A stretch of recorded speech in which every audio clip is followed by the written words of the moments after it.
"I beg you, let's make it quick tonight," said the giant bride, but he froze and did the unthinkable. Witness this unbelievable, true inspired story right here on Whisper of the Past. Don't forget to like, subscribe, and share where you're watching from. Let's get started. The sky above Redwood Valley burned orange and violet as the sun sank behind the hills, painting long shadows over the glass chapel perched on the ridge. The place looked like something out of a dream or a strange fairy tale gone wrong. Guests whispered among themselves, clutching their champagne flutes, their eyes darting toward the enormous silhouette moving behind the frosted windows. Evelyn Graves, the woman the media had christened the giant bride, was getting ready. Inside the chapel, her heavy footsteps echoed like distant thunder. The sound made the floor tremble, and yet there was a certain grace in the way she moved. Her dress, specially designed by a New York couture house, shimmered under the lights, yards of silk and crystal sewn together like liquid moonlight. Evelyn stood before the mirror, her reflection towering and unfamiliar. She had always hated the term giant, but tonight she was tired of correcting people. Her condition, a rare form of gigantism caused by a pituitary tumor that no surgery could fully fix, had made her famous. There were documentaries, interviews, talk shows. People said they admired her strength, but most were simply fascinated by her size. Behind her, the door creaked open. Mark Dalton stepped in, his tuxedo crisp, his face pale with nerves. He wasn't used to the cameras, the lights, or the hundreds of curious eyes waiting outside. He was a biologist, quiet and analytical, a man of facts and data. And yet, he had fallen deeply, helplessly in love with a woman who defied every scientific explanation. When Evelyn turned, her smile softened him instantly. "You shouldn't be here," she teased. "Bad luck before the ceremony." He smiled faintly. "I think we've already used up all our bad luck." She let out a breath that sounded half like a laugh, half like a sigh. "Then let's make it quick tonight. I just want it to be over." Her words were innocent, but something about them lingered in the air, like a warning neither of them could quite hear. Outside, the valley filled with murmurs as the ceremony began. Cameras hovered in the air on small drones, recording every angle. Journalists whispered into microphones. The world wanted to witness this union. A normal man marrying the tallest woman on earth. Some called it love beyond measure. Others called it madness. As the music started, Evelyn stepped out of the chapel. Gasps rippled through the crowd. She moved slowly down the glass aisle, the earth vibrating softly beneath her with each step. The minister, standing on a raised platform to reach her height, greeted her with shaking hands. Mark met her halfway, his small frame dwarfed by hers, yet his eyes never wavered. He saw not the spectacle, but the woman. When they exchanged vows, rain began to fall softly against the chapel glass. The sound mingled with their words, with the quiet hum of awe and disbelief from the guests. Evelyn bent down, her veil brushing Mark's face as they kissed. For a moment, it felt like the world had stopped holding its breath, but deep inside Mark, something twisted. A secret he had carried for months pressed against his chest like a buried blade. Evelyn didn't know that her health had begun to fail again. The treatment, an experimental serum he had helped develop, was no longer holding. Her cells were changing, growing again at an unstable rate. He had seen it in her blood work. And tonight, while the world celebrated, he was terrified. After the ceremony, the guests moved to the reception hall. The music grew louder, laughter spilling into the night. Evelyn sat in a reinforced chair built specially for her, smiling for photos, pretending not to notice how everyone stared. Mark stood beside her, a smile fixed on his face that didn't reach his eyes. He couldn't stop glancing toward the service road below, where a dark van waited. Inside were vials, the last of the serum, the only thing keeping her body stable. He'd promised himself he would tell her after the wedding. He wanted to wait until tonight was over, until the cameras were gone. But every time she laughed, every time her enormous hand reached for his, guilt tore deeper into him. When the guests finally began to leave, the valley fell quiet again. Only the hum of the generator and the rustle of pine trees filled the air. The couple's driver led them down a winding trail to a secluded cabin overlooking the valley, a place the press had been told was off-limits.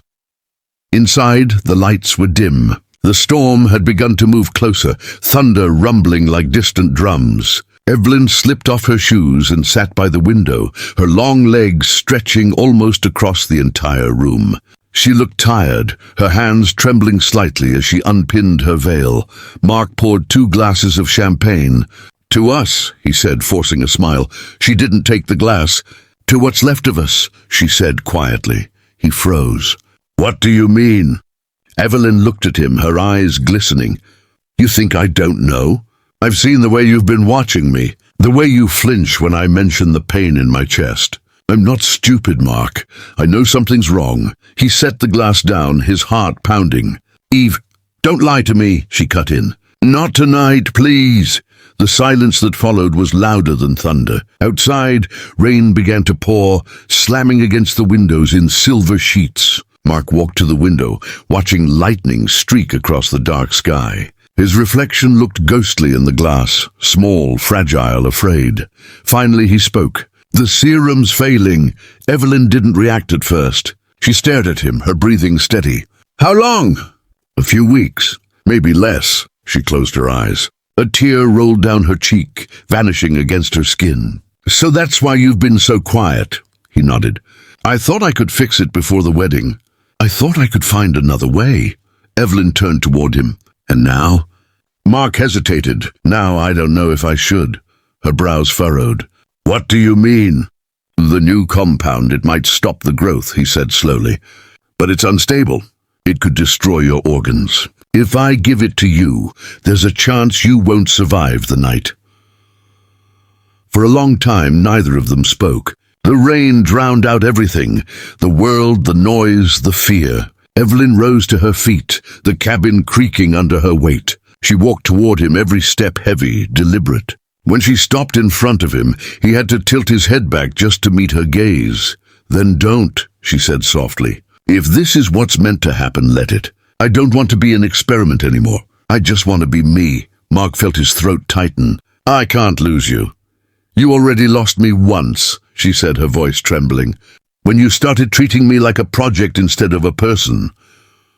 Her words cut deeper than she knew. He had met her because of science, but he had stayed because of love. Somewhere along the line, the two had tangled into something painful and beautiful, something neither of them could escape. Lightning flashed, illuminating her face.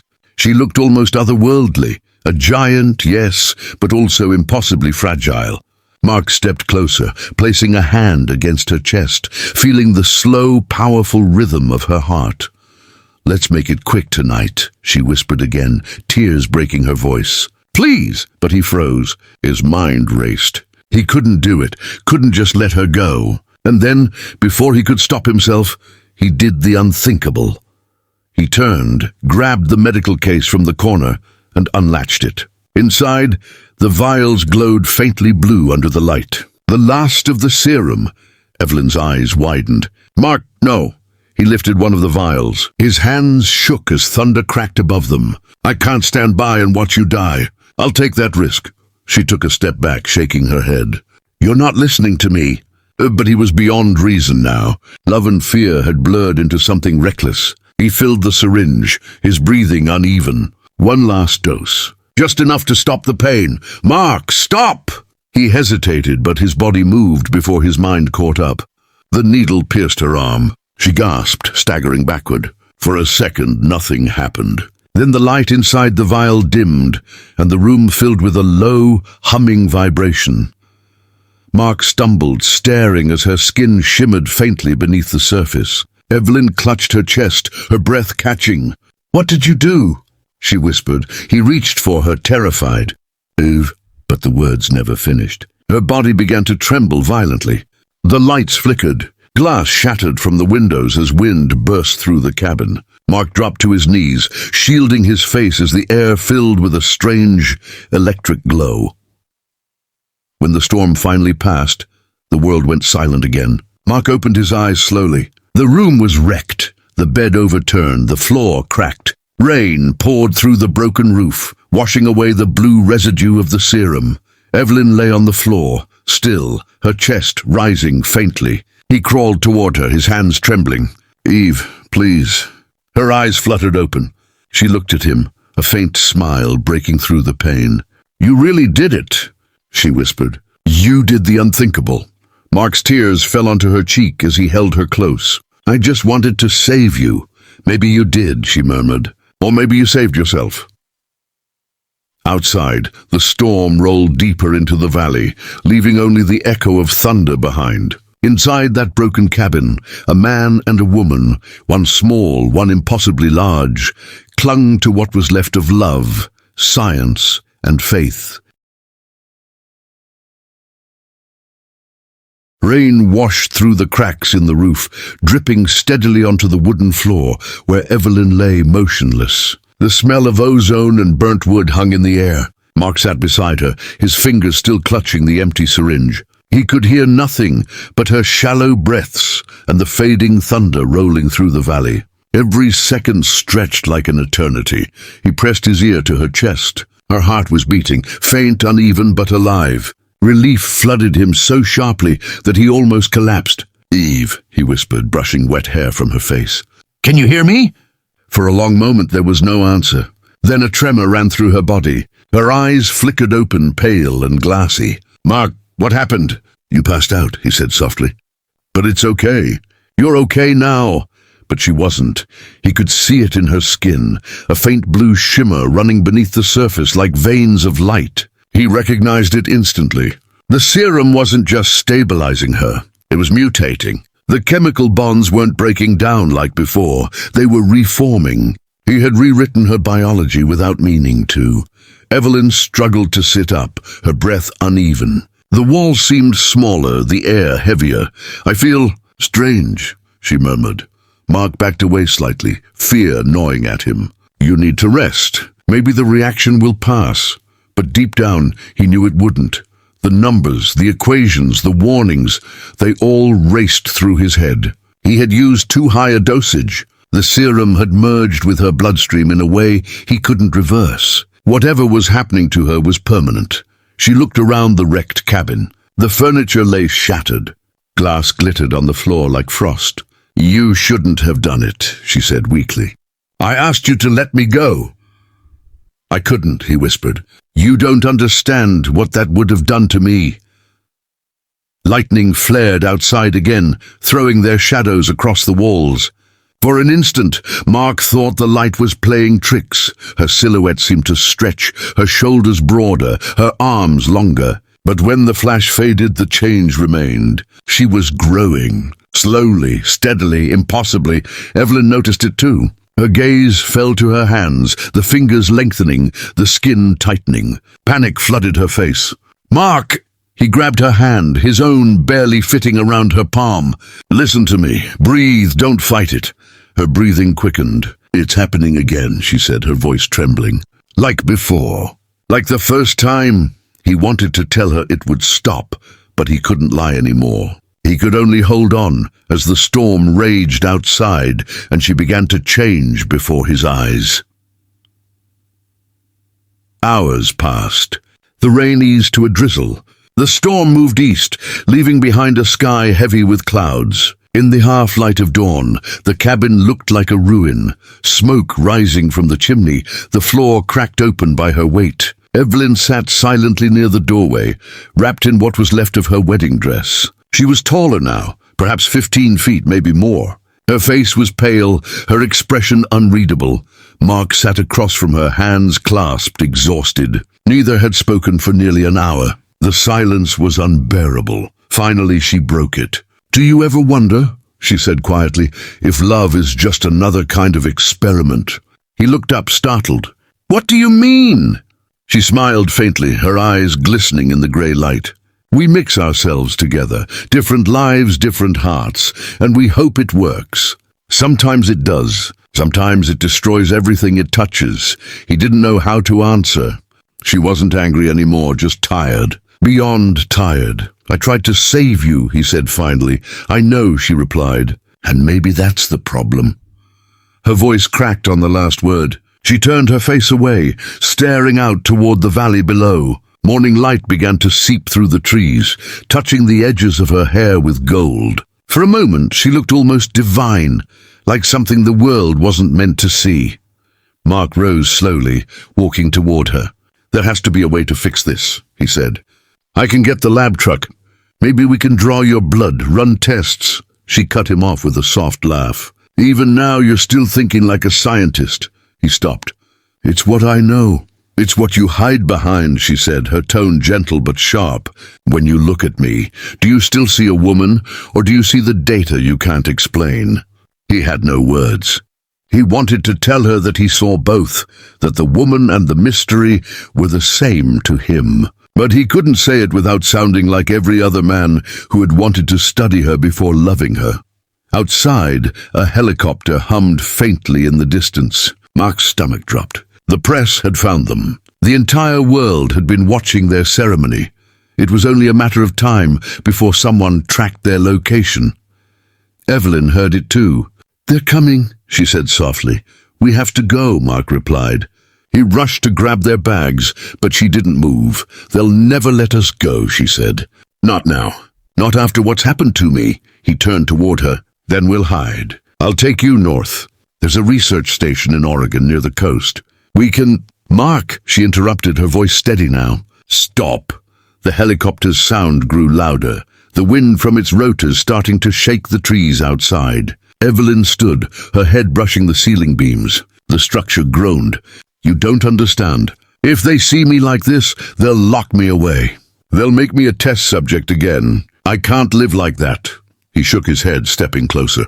Then what do you want me to do? Just let you walk into the forest and disappear? She looked down at him, tears glinting in her eyes. If that's what it takes. The cabin trembled as the helicopter hovered above. A loudspeaker crackled through the air. Dr. Dalton, step outside with your wife immediately. Mark grabbed her hand. Please, Eve, don't go. Her touch was warm, trembling. You gave me my life once, and now you're trying to give it to me again, she whispered. But maybe life isn't what I need anymore. Before he could answer, she turned toward the back wall. One swift motion, her arms swept across the room, breaking through the wooden boards. Cold air and light flooded in.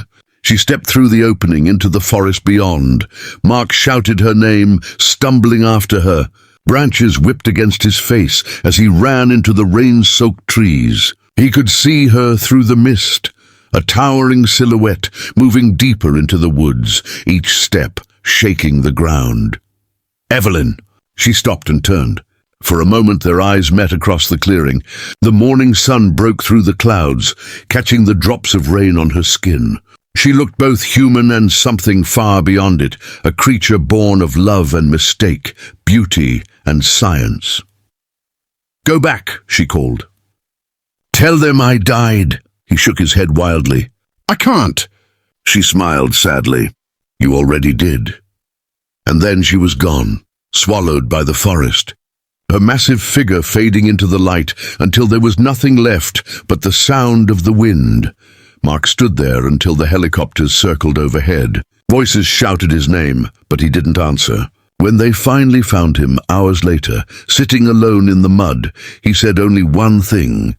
She's free now. They never found her body. Search teams combed the valley for weeks, but there was no trace, only enormous footprints near the riverbank that ended abruptly at the water's edge. Some said she drowned. Others claimed she disappeared into the mountains. Months later, Mark returned to the ruins of the cabin. The forest had already begun reclaiming it. Moss covered the broken walls.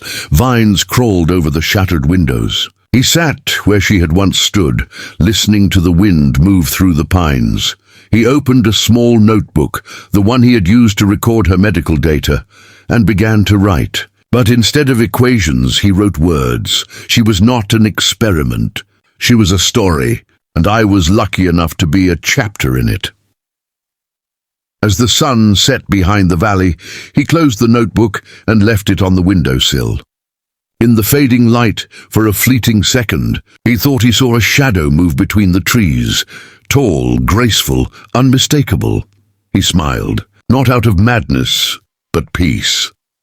Somewhere deep in Redwood Valley, the giant bride still walked, not a monster, not a myth, but a memory that refused to die. And though the world would never believe it, Mark Dalton knew the truth. Love had made her extraordinary, but letting go had made her eternal.